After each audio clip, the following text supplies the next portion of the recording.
So we're going to talk about Sunday in the New Testament for the past 2 weeks, right? And now is the third week. We've been talking about the fourth commandment. As I always mention to everyone here that the fourth commandment is as important as other commandments of God, right? So there is no specialty in any particular commandment. So the fourth commandment is equal to any other commandments of God, right? And still, if this is the continuation of 2 weeks ago and last week as well. And last week we had a question coming to us about Sunday because it seems like in the New Testament, some disciples or apostles or the students of our Lord Jesus Christ gathered on the first day of the week. So we're going to talk about Sunday in the New Testament. Hopefully you're going to be with me and you're going to pay attention because there are some verses here and we're going to try our best to finish in time, of course, so that we can have some time to discuss about what we're studying today. This is just a reminder. When we talk about Sunday, I hope that you already acknowledge that according to the Bible, the book of Genesis chapter 1, that the orders of days are just like what we see on the screen. Sunday to Saturday. Sunday is Yom Echad or day 1, Rishon, first day. Monday is Yom Sheni, and Tuesday Shlishi, and so on. You can see right there on the screen. And for us to remember that all the days, they have no names, right? And they all literally means like day 1, day 2, day 3, and so on, except for the last day, which is the seventh day. It has a name, and the name is Sabbath, which means rest or stop working. We have already learned that last week and 2 weeks ago, right? We learned that already. And now we're going to talk about Sunday, aka day 1 or the first day in the scriptures. Let's get deeper. How many times the first day is mentioned in the New Testament? Okay, correct me if I'm wrong, but as far as I know, that there are only 8 times. There are only 8 times the first day is mentioned in the New Testament. After this, we have a discussion session, and feel free to correct me, and you can tell me where in the scriptures the first day is mentioned apart from these 8 verses. And not even once, allow me to tell you beforehand that not even once this first day is mentioned as Sabbath or the worship day or the holy day. Okay, let me break it down for you all so that we can all study together. I hope that you have your Bible with you and then we can dig in deeper about these 8 verses. This is the first verse from the Bible, Matthew chapter 28, verse 1. After the Sabbath, at dawn, on the first day of the week, Mary Magdalene and the other Mary went to look at the tomb. So we got the scene right here that after the Sabbath, here comes what? The first day of the week, right? And every Christian knows that Jesus was resurrected on Sunday. Everybody knows that. And biblically, it is always the first day of the week, right? So after Saturday or the Sabbath, here comes Sunday or the first day of the week, right? That's what we can get from Matthew chapter 28, verse 1. The second verse, let's open Mark chapter 16, verse 1 and 2. When the Sabbath was over, Mary Magdalene, Mary, the mother of James, and Salome bought spices so that they might go to anoint Jesus' body.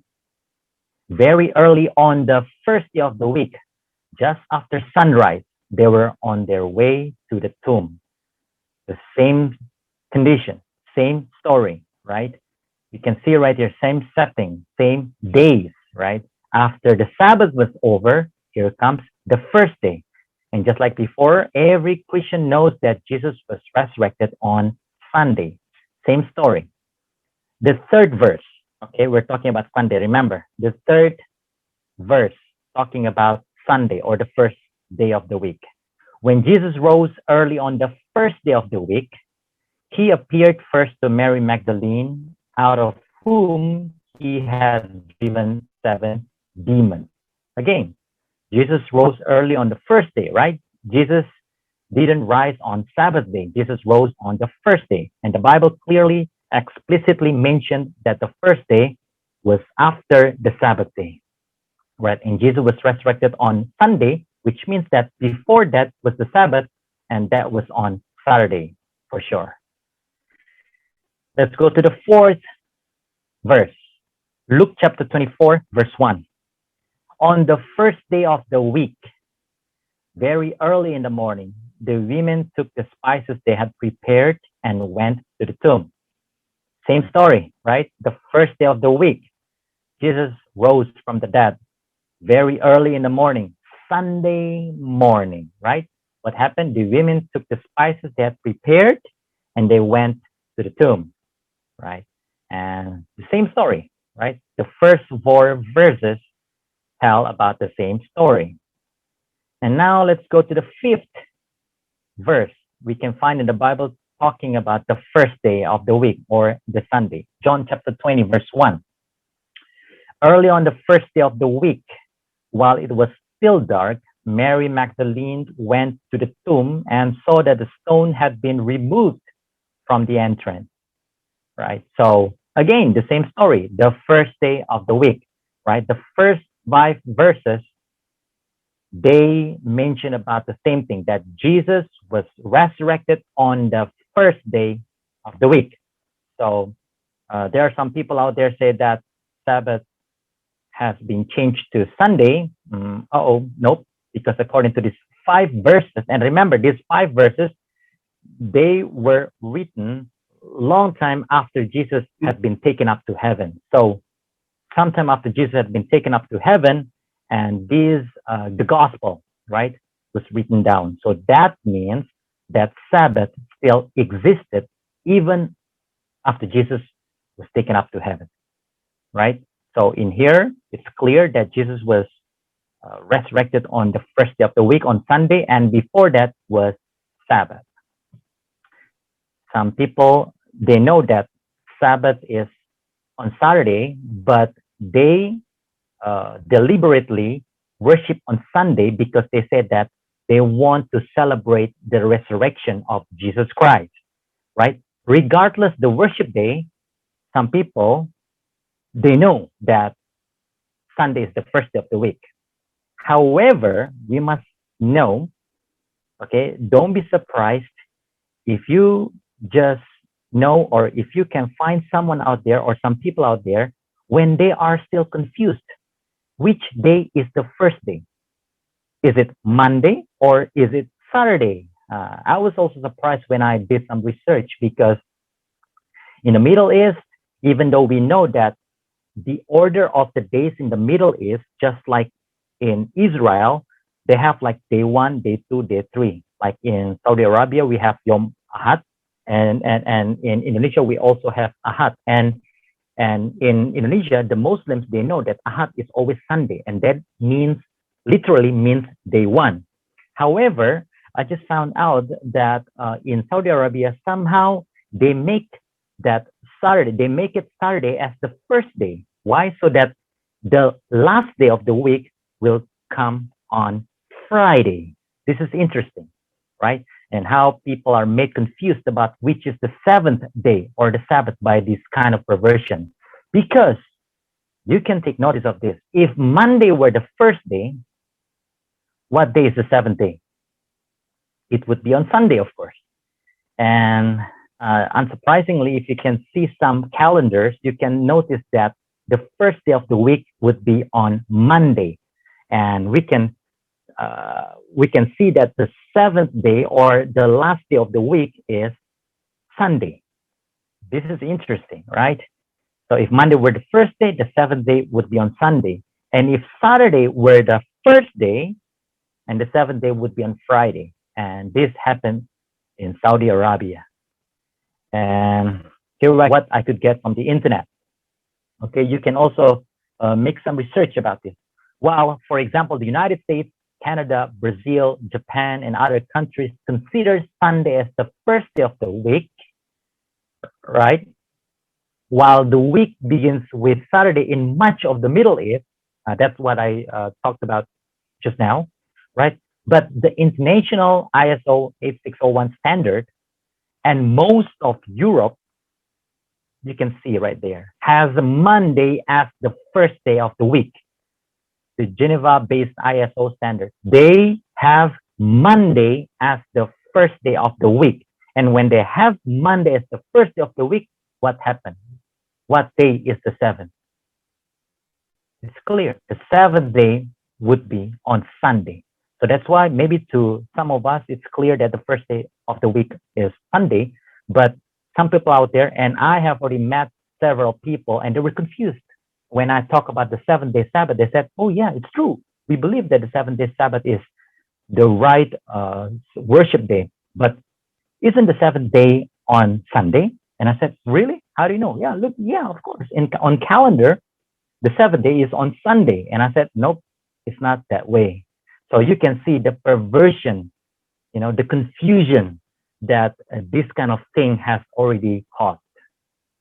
Let's get deeper. I hope that we are not confused because we have already known, I've already shown you the original names of the days, and I hope that we're not confused anymore, which is the first day and which is the seventh day. And according to the scriptures, we already know that here, you can see right there, early on the first day of the week. So Jesus was resurrected on the first day of the week. And you can see right here, especially right here, Mark 16, when the Sabbath was over, again, Sabbath just finished, right? And then what happened? They went to the tomb, they went to Jesus' tomb, and you can see Mark 16, verse 2, very early on the first day. As I mentioned earlier, every Christian knows that Jesus was resurrected on the first day of the week, not on Sabbath. You can see the contrast the scriptures have already shown to all of us, right? Sabbath was over, and then here comes the first day of the week. Now, here comes one of the confusing passage I can say, because it was asked last week, right? By one of our brethren here. So it says John chapter 20, verse 19, right? Let's get deeper. I hope that you have your Bible with you and we can study this together. John chapter 20, verse 19. Listen carefully. On the evening of that first day of the week, by the way, this is the 6th verse talking about the first day of the week or talking about Sunday, okay? On the evening of that first day of the week, when the disciples were together with the doors locked for fear of the Jewish leaders, Jesus came and stood among them and said, peace be with you. And some people claim that this is the meeting that everybody's like held back then. So they were like trying to celebrate something on that particular day or on that first day. However, this is the conclusion of that very passage. The disciples, they got together and the doors were locked for fear of the Jewish leaders. You can see right there. With the doors locked for fear of the Jewish leaders. They got together, all right? They were there not to celebrate the resurrection. Remember, the disciples, they were not there to celebrate the resurrection, even though they heard the news that Jesus was not in his tomb. So the disciples, they had already heard the news that Jesus was not in his tomb, okay? They already got the news that Jesus was not in his tomb. However, they didn't believe. And by the way, their teacher had just been nailed to a cross And they, as the students, they were full of fear that their time would soon come. And I didn't mention this, but it's clear right here that they fear the Jewish leaders, right? Because their beloved master was just crucified, right? Everybody knows that. So that's why they got together right there. Remember, they had the news that Jesus had risen, right, from the dead, but they didn't believe. Put it in your mind. How do I know that they didn't believe? It could be only my assumption. Let's see what the Bible says. I don't want to say anything coming from my own self. Let's see what the Bible says. Luke chapter 24. This is the same story, okay? But from another gospel writer point of view. Luke chapter 24, verse 36 to 41. While they were still talking about this, that they heard the news that Jesus already resurrected. But remember, did they really believe that Jesus was resurrected from the dead? Let's see. While they were still talking about this, Jesus himself stood among them and said to them, "Peace be with you." And let's see their reaction. What happened? Were they happy at first? They were not happy. They were startled and frightened, thinking they saw a ghost. They couldn't believe it because they really thought that Jesus, their master, was dead. They couldn't believe it. He said to them, "Why are you troubled, and why do doubts rise in your minds?" See, they're still doubtful. They're still doubtful. They still couldn't bear the news that Jesus was resurrected or Jesus had already risen from the dead. They didn't believe it at all. But now Jesus said, why do doubts rise in your minds? And look at what Jesus did. Look at my hands.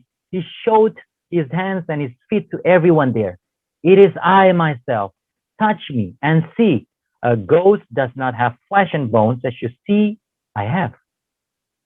When he had said this, he showed them his hands and feet, right? And while they still, look at this, while they still did not believe it, okay, they're still doubtful. They still couldn't believe it because of joy and amazement. And then finally he said what? He asked them, "Do you have anything here to eat?" It's clear. They gathered not to celebrate Jesus' resurrection because they didn't believe it at first. Remember, I didn't say that. The scripture said that. It's clear they gathered not to celebrate Jesus' resurrection because they didn't believe it at first. Jesus just happened to appear before them, in front of them, on the first day of the week, and it was at night, so it was in the evening or Saturday night. Because when we talk about Sunday night, it's already the second day of the week, according to the scriptures. So this is the conclusion of this passage. John chapter 20, verse 19. So again, the disciples, they didn't get together right there to celebrate the resurrection. In fact, they didn't believe it at first. They just got together there because they were afraid of the Jewish leaders, and they were like busy of talking about whether Jesus really had risen from the dead or not. And finally, Jesus happened to show up before everyone right there just to show them that he really had risen from the dead. Another verse, Acts chapter 20, verse 7 to 12. Pay attention. This passage is usually taken by Sunday keepers as if like there is a gathering, right, on the first day of the week. Let's dig deeper, okay? Bear with me. Acts chapter 20, verse 7 to 12. On the first day of the week, we came together to break bread. Interesting. We came together to break bread. Paul spoke to the people, and because he intended to leave the next day, what did he do? He kept on talking until midnight. Okay? Let's study the scriptures together with me. Verse 8. There were many lamps in the upstairs room where we were meeting. Seated in the window was a young man named Eutychus. who was sinking into a deep sleep as Paul talked on and on. When he was sound asleep, he fell to the ground from the third story and was picked up dead. Paul went down, threw himself on the young man, and put his arms around him. Don't be alarmed, he said. He is alive. And this is actually, by the way, this is a miracle because anyway, it's written before that he was picked up dead. But then, as we all can see here, Paul threw himself on the young man, and then Paul said that he's still alive. Then he went upstairs again and broke bread and ate. After talking until daylight, he left. The people took the young man home alive and were greatly comforted. I hope that you followed me, okay? Because this is very interesting and we cannot just read like that, but we need to investigate further what's going on in this passage, all right? So we can see right here, clear that it happened on the first day of the week, right? And they were together to break bread, okay? As if like there was how can I say, a religious meeting, right? But here's the thing. This is the only record of the disciples breaking bread on the first day, okay? The only record of the disciples breaking bread on the first day. The meeting was held after the Sabbath. It was on Saturday night. As I said, that was on the first day of the week, and it was on Saturday night because Saturday night, like the time that we are gathering right now online, now is already the first day of the week, right? And the meeting, similarly to what we're doing right now, it was held after the Sabbath and it was on Saturday night. How do we know? I didn't say that because many lamps were on. And if we read thoroughly, we all know that it's already night anyway. And so that's why we can find a young man, he fell asleep, right? Because Paul kept talking on and on. And here, they broke bread, right? This is the only record of the disciples breaking bread on the first day. However, don't get me wrong and don't get this passage wrong. Why? Because according to Acts chapter 2, verse 46 and 47, they broke bread every day. How do I know? Let's go to Acts chapter 2, verse 46 and 47. Every day. Look at this. You can see right there in front of us. Every day, they continued to meet together in the temple courts. They broke bread in their homes and ate together with glad and sincere hearts, praising God and enjoying the favor of all the people. And the Lord, even the number of the disciples long ago, it was added daily. It's not weekly. The number of the believers, wow, this is very interesting, right? The number of the believers was added daily, right? And those who were being saved. So what I'm trying to emphasize to all of us here, that the disciples, long ago, they broke bread every day. They had the religious meetings every single day. And it's not surprising to see that the number of the believers get more and more and more. Yeah. But right now, sadly speaking, as we can see, we have this kind of gathering fellowship only once a week, but people are just, hesitant. People just, what I mean? People just don't care or don't prioritize God. And it's already prophesied anyway, right? But look at what happened long ago. They broke bread every single day. And so the number of the believers was added every day. It is very much contrast to what we can find right now. People are lazy to have this kind of religious meeting. Something for us to think about. And let's get deeper. The account of this meeting says nothing about the Sabbath. And by the way, this was a farewell gathering. Why? Because Paul was to leave on a journey. See that? Paul spoke to the people, and because he intended to leave the next day, look at that. Because he wanted to leave the next day, what did he do? He kept on talking, right? Because long ago, when they want to talk with one another, it's not like now. Right now, we can have phones. We can, we can chat through social media, or we can ask one another how you are through WhatsApp. But long ago, when someone wants to leave, it's the time for them to share more thoughts. Why? Because we don't know what's going to happen in the future. Maybe Paul would never come back. They never knew. That's why Paul gave more advice, kept on talking until midnight. Okay?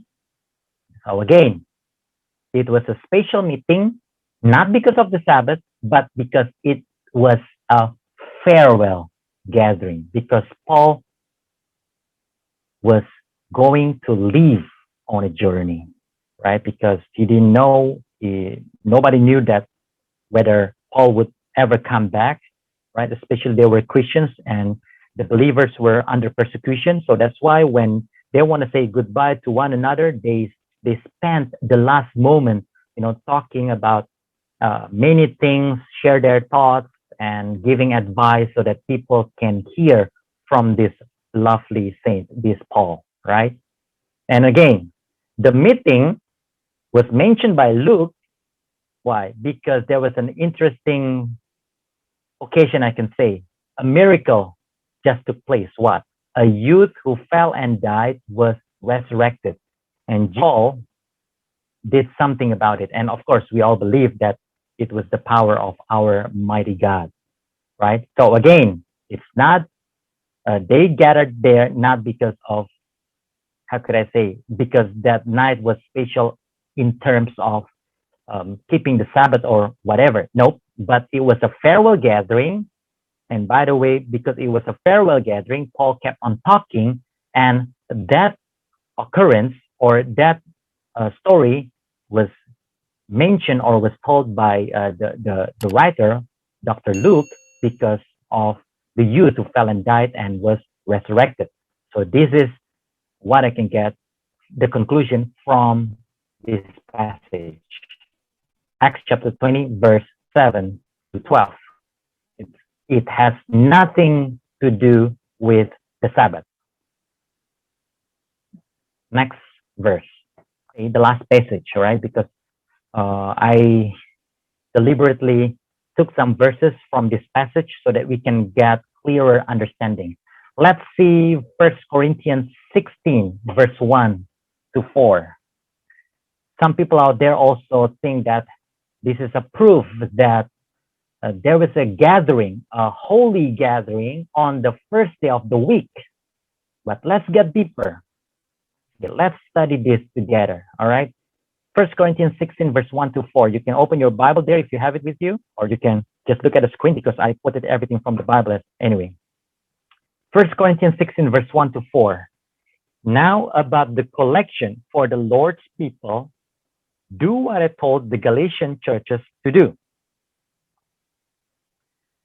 This is actually the verse, okay? The verse that was quoted by lots of Sunday keepers out there as if that the first day of the week has become a holy day for all the saints or for all the disciples long ago. But I want to take the whole passage so that we can grab a clearer understanding about this very passage. Verse 2, on the first day of every week, each one of you should set aside a sum of money in keeping with your income, saving it up so that when I come, no collections will have to be made. Then, when I arrive, I will give letters of introduction to the men you approve and send them with your gift to Jerusalem. Let's see the whole context, okay, brothers and sisters? If it seems advisable for me to go also, they will accompany me. Okay, let us pause a little bit, okay? And let's see the 1 Corinthians 16, verse 1. What is this about? This is about the collection for who? For what? For the Lord's people. What does it mean by the Lord's people? Is it for Paul? Is it for all the disciples? For who? Okay, this is interesting. This is what I love when we investigate the Bible, when we search the scriptures. And in here it says on the first day of every week, right? Interesting. This is first day of the week. And then we have to set aside a sum of money. Okay, interesting. But my question, where is in this passage talking about a religious meeting?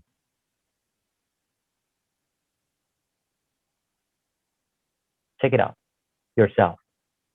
Where is in this very passage talking about a religious meeting or a holy assembly? Check it out.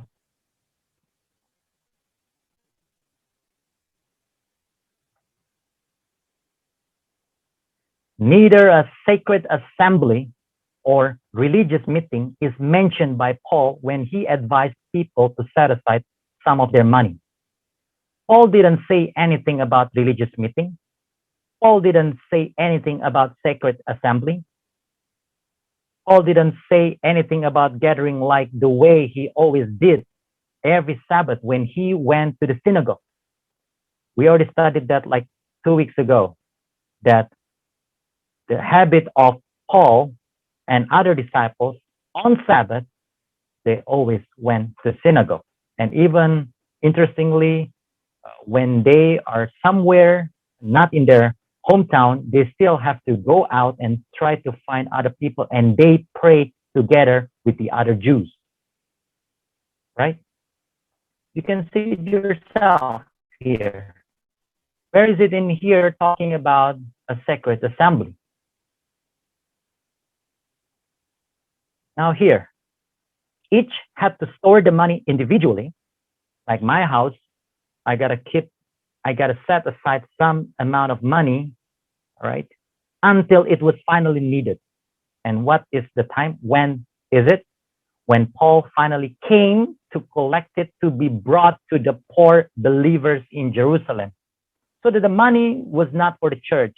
What I'm meaning here is the money is not like for the Levites in the context of tithes and offerings long ago. No, the money simply was taken to the poor believers in Jerusalem.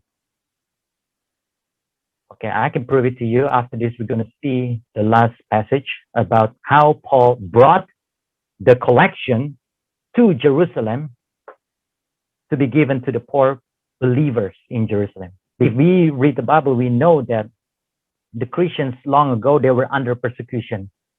They were threatened by the Jews, right? Because the Jews hate Jesus so much, right? And they were also threatened by the Romans.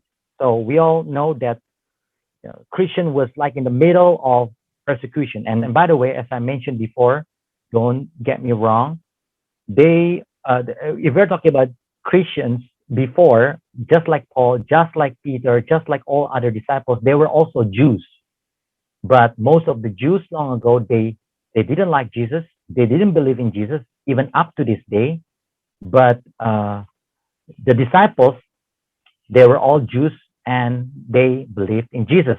And people called them Christians, right? So again, Paul, right on this very passage, 1 Corinthians 16, verse 1 to 4, didn't mention anything about sacred assembly or holy or religious gathering. Okay? Paul simply taught them to give systematically, not in a disorganized manner, which means that Paul didn't want that when he went there, right, and then people just started collecting, just try to get some money from their own storage, I can say. It's not like that. Paul didn't want that way. Paul wanted the collection is systematically given. That's what Paul wanted everyone to do. So that's why Paul said that every first day of the week, don't forget to set aside some money. Okay, so let's say they got like some money, set aside the tithes, right, 10%. And then if you want to give offerings to God, set aside your offerings. And then if you want to give donation to the poor believers in Jerusalem, set aside as well. I forget exactly the number of the percentage, but as far as I know, 10% is for the tithes and 5% for the offerings. And if I'm not mistaken, another 5% is for the donation. Something like that. It has been done by the Jews. I'm talking about the pious Jews, if I'm not mistaken, right? But I forget the exact numbers. But the pious Jews, I'm talking about the religious ones, they always systematic, I can say. So that's why Paul also taught them to give systematically. They have to set aside weekly, so that when Paul came, they didn't have to be in a rush. They just, gave everything that they had already collected and they gave it to Paul. Simply, Paul just taught them to give systematically. So Paul didn't teach them to have a sacred assembly or religious meeting.